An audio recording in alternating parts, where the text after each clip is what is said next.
Pozdravljeni!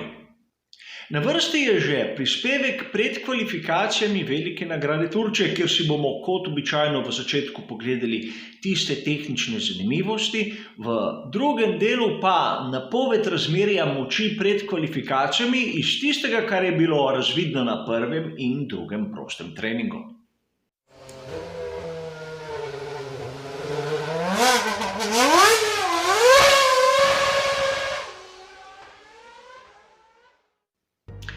Danes se bomo v prvem delu ukvarjali samo z eno samo tehnično novostjo, a ta zna biti revolucionarna in sprožiti pravi trend v naslednjih dirkah svetovnega prvenstva Formule 1, lahko tudi naslednjih sezonah. Namreč znano je, da že od velike nagrade Eiffla se ukvarjam s prednjim aerodinamičnim profilom Red Bulla RB16, posebej s tistimi končniki tega sprednjega profila. In ponavadi sem kazal spodnji del, danes si bomo pogledali ta del od zgoraj. Kajti pravzaprav, če ga pogledamo od zgoraj, bomo zapazili neko zanimivost, katera nas lahko pripelje do presenetljivih odkritij. Na tem delu so se tu v Turčiji pojavili dve špranji. Ena na tistem končnem delu horizontalnega dela, ena pa na vertikalnem. In seveda, če smo pravzaprav točni, tudi na veliki nagradi Eiffla smo videli nekaj podobnega, le da so bili dve špranji na vertikalnem delu tega končnika. A treba je razumeti, zakaj pravzaprav gre. Če se spomnimo, pokazal sem vam že fotografijo iz tiste dirke, ko smo videli eno izjemno sofisticirano špranjo na spodnjem delu tega končnika. In že takrat so se pojavile teorije, da so tiste špranje na vrhu in tista izboklina na koncu povezane. In seveda iz fotografije težko to določiti, kajti če smo pravzaprav iskreni, ogljikova vlakna lahko oblikujemo v tako obliko, kot želimo, nekakih omejitev, kar se tiče tehnike. To je nek, bom rekel, standarden drobec, kateri je verjetno služil ojačitvi same obese. A pustimo sedaj to. Sedaj, ko smo videli dve špranji, to se pravi eno na zgornjem delu, eno na skrajnem zunanjem delu, si lahko tudi predstavljamo, čemu služita, če sta povezane s tisto špranjo. Namreč usmerjata zračni tok iz dna sprednjega aerodinamičnega profila praktično tako, da ob prednjem kolesu nekako usmerjata zračni tok v podoben način, kot smo videli pri tistem aerodinamičnem profilu pred sezono 2019. In seveda vsi se dobro spomnimo, kako so izgledali tisti aerodinamični profili, ko praktično prva tretjina, govorim od zunanjega dela proti notranjem, proti sredini, je služila samo temu, da je zračni tok usmerila proč od prednjega kolesa. Nato so prednji profil praktično podaljšali, prepovedali tako obliko, a podobno rešitev smo videli naprimer pri bolidu Alfa Romeo C38, ko je bila tista prva tretjina nekako spuščena. In sedaj vidimo to izjemno sofisticirano rešitev pri Red Bullu. Namreč uporabljajo zračni tok, da usmerjajo zrak tam, kjer želijo, ne samega profila. In prav tu je zanimivo, da pri Red Bullu so šli tu smer, ostale ekipe jih še niso posnemale. In seveda v Turčiji smo lahko videli tudi druge zanimive posnetke, kateri nam ne kažejo nekih novosti, ampak nam predstavijo bolide Formule 1 v drugačni podobi, kot smo jo lahko vajeni. Zanimivo je pogledati bolid Renaulta RS20, katera nima struktur tam okrog hladilnih rež. Namreč meni osebno je zanimivo videti, kako so vgrajeni hladilniki, ki je elektronika, vidimo kable in si lahko predstavljamo, kako so vse skupaj postavili, pravzaprav tako, da bodo imeli čim ožji bolid. Zato nam je lahko tudi jasno, kako lahko pride v določenem bolidu Formule 1, če kaj ni izračunano do potankosti, do pregrevanja. In sedaj bi vašo pozornost rad usmeril na zavorne košare, katere boste videli na različnih bolidih v različnih fazah sestavljanja. Namreč videli bomo zavorne košare pri McLarenu, pri Mercedesu, Ferrariju in Alfa Romeo Racingu.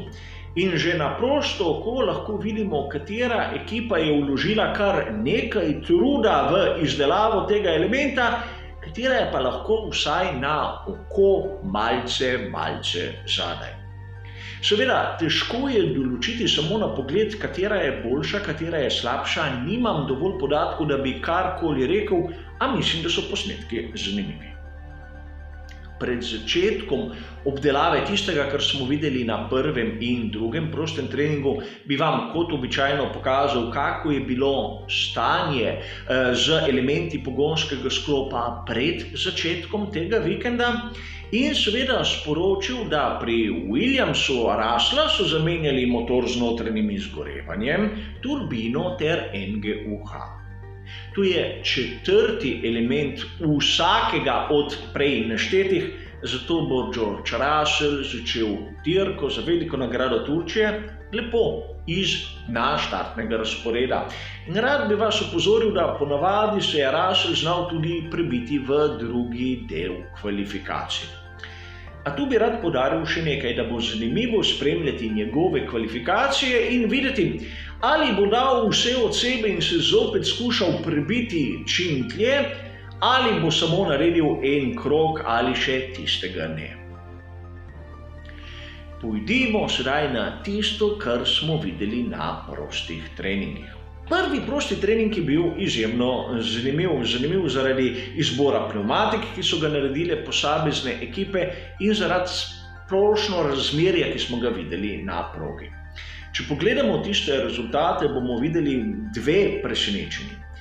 Prvo presenečenje je to, da Mercedes ni na vrhu in iz tega so se pošalili tudi sami na svoji uradni strani na Twitterju, kot vidite. A zanimivo je, da čas, ki so ga dosegli najboljšega, je več kot 10 sekund višji od tistega, kar je pomenilo pole position na zadnji dirki za veliko nagrado Turčije in govorimo o sezoni 2011.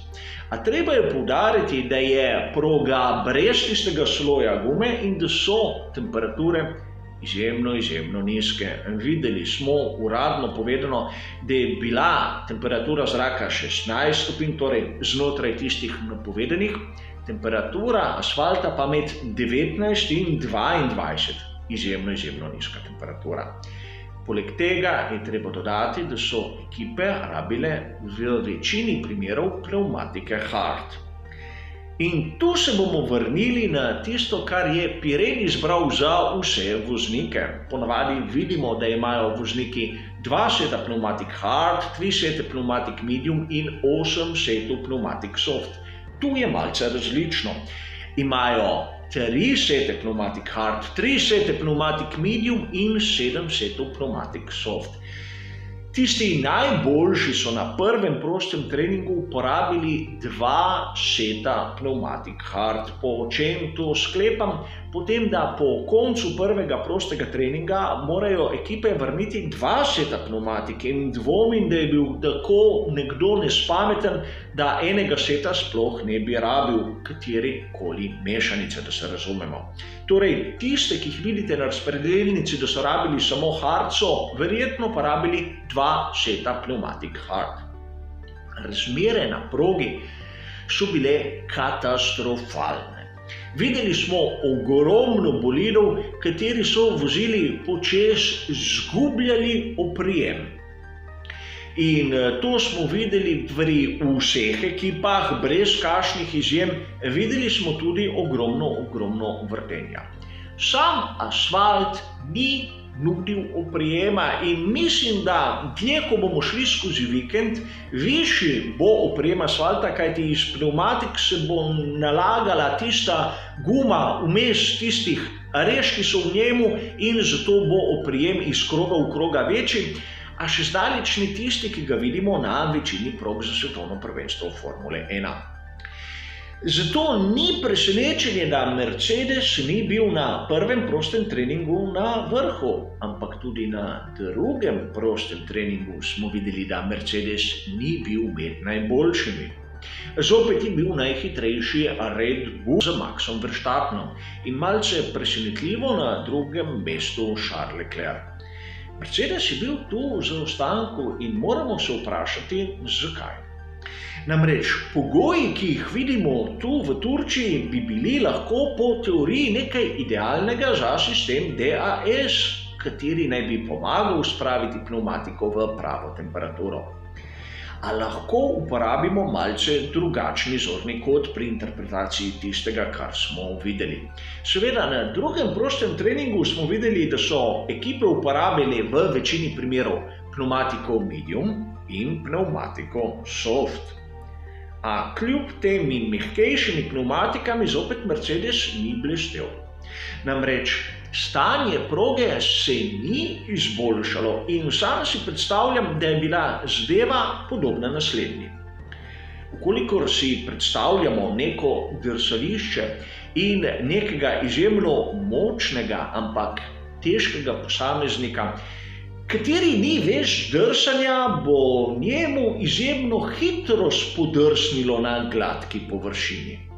Medtem ko bo nekdo bolj uravnotežen, bolj gibčen, lahko ne tako močan, brez težav sorazmerno drsal po gladki površini. In po mojem mnenju se je nekaj takega zgodilo sedaj na prostih treningih Velike nagrade Turčije. Mercedes W11 generira izjemno veliko oprijema, kar se tiče aerodinamične komponente in verjetno tudi mehanske. Za razliko od tistega, kar vidimo naprimer pri Red Bullu in pri Ferrariju. Po drugi strani ima v primerjavi z tistim, kar vidimo najmanj pri Red Bullu, tudi močnejši pogonski sklop, kar na tej površini, katera ne nudi oprijema, zna biti prej slabost kot prednost. In zopet poudarjam, gre za mojo interpretacijo tistega, kar se vidim. Mogoče se samo skrivajo pri Mercedesu, ne vem, videli bomo na kvalifikacijah, a zanimivo je tisto, kar smo videli, predvsem zaostanki med enim in drugim moštvenim kolegom so ogromni. Torej, tisti najhitrejši krog je tudi nekako rezultat nekega poskusa, kateri je bil uspešen in nekonstanten. In tu bi vas rad upozoril še na neko zanimivost, katero sem opazil med spremljanjem drugega prostega treninga. Ferrari je bil izjemno hiter v prvem sektorju, medtem ko Red Bull je bil boljši v zadnjem sektorju. Podobno smo videli tudi pri Mercedesu, kjer je začel izgubljati predvsem v zadnjem sektorju. In rad bi poudaril še nekaj. Charles Leclerc se je po radijski zvezi pritoževal, da ima težave z greiningom, zrnjenjem na mehki pnevmatiki in to na samem začetku ob novi pnevmatiki pri stintu. Seveda to še ne pomeni nič, gre za drugi prosti trening in kolikor koga zanima kaj več o tem, kaj je to zrnjenje, sem pred meseci napravil poseben prispevek, kjer to razlagam. Bližnjico kot ponavadi imate v opisu, zato si prosim zadevo oglejte, kolikor vas zanima. In sedaj je treba napovedati, kakšno naj bi bilo razmerje sil na samih kvalifikacijah. Sam vidim Red Bull v rahli prednosti, kajti njihova šasija je izjemno uravnotežena. Odpravili so tiste težave, ki smo jih videli naprimer na Veliki nagradi Madžarske. In če se spomnite, povedal sem, da Pirelli je dal v Veliki nagradi Turčije podobne vrednosti kot tisti na Madžarskem. Na to vidimo Ferrari, a Ferrari je bistveno bolj zadaj. Mercedes mislim, da ne bo tako zadaj, a ni favorit. Na to je treba poudariti, da je izjemno dobro formo pokazala ekipa Alfa Tauri, kjer se vidi nek napredek in imamo podobno situacijo kot pri Red Bullu, enak pogonski sklop in isto aerodinamično uravnoteženost. Na to imamo tiste znane preostale, kjer bi sam dal McLaren ter Racing Point malce pred Renault. In seveda skupino bodo zaključili vozniki Alfa Romeo Racing, kjer nisem še siguren, ali bodo hitrejši od Renaulta ali ne, Haas in seveda na dnu Williams. A to so moje osebne napovedi. Kaj se bo zgodilo na sami dirki, je še malce prezgodaj za govoriti, koliko postankov bomo videli in kakšne pnevmatike bodo izbrali vozniki. O tem bom malce bolj spregovoril v tistem zadnjem briefingu, kateri nas čaka jutri. A jutri bomo lahko skupaj v živo spremljali tudi same kvalifikacije in z prenosom na strani Badgers Way na Facebooku začnem ob 12:45. Seveda vabljeni, da se mi pridružite, vkolikor si to želite. V tistih 15 minutah si bomo seveda pogledali vse zanimivosti, ki so se zgodile med tem časom. Drugače pa kvalifikacije se začnejo ob 13, če boste spremljali na vašem priljubljenem kanalu. Toliko za enkrat v tem prispevku pred kvalifikacijami. Hvala za vašo pozornost in seveda nasvidenje.